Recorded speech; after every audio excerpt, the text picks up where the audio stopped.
Bala, senin klarnetin niye böyle eğridir? Hala, sen klarneti neymişsen? Sen oradan çıkan sese bak.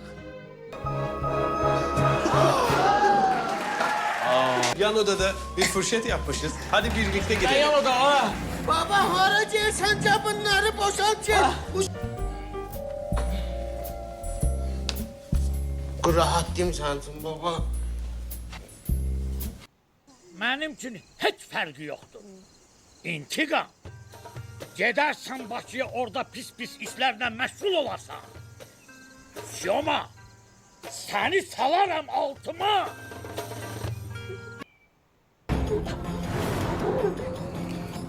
Toplanın düşün damınıza, nallıyım sizin hamınıza. Toplanın düşün damınıza, nallıyım sizin hamınıza. Benim ailem bu yumruk kim olmalıdır? 5 parmağım biri açılsa kesip atarım. Yalan değil. Eşeğiyle ikimiz gelmiştik İstanbul suvarmağa. Şəli dedi ki... Ne dedi? Şerli Şəli dedi ki... Gedək Kamil üçün pambıq oğurlamağa. Sən çörəyi ye, hər adama fikir vermə. Cəhənnəmə ki, cəhənnəmə ki, sözə bax ha, cəhənnəmə ki, sözdür.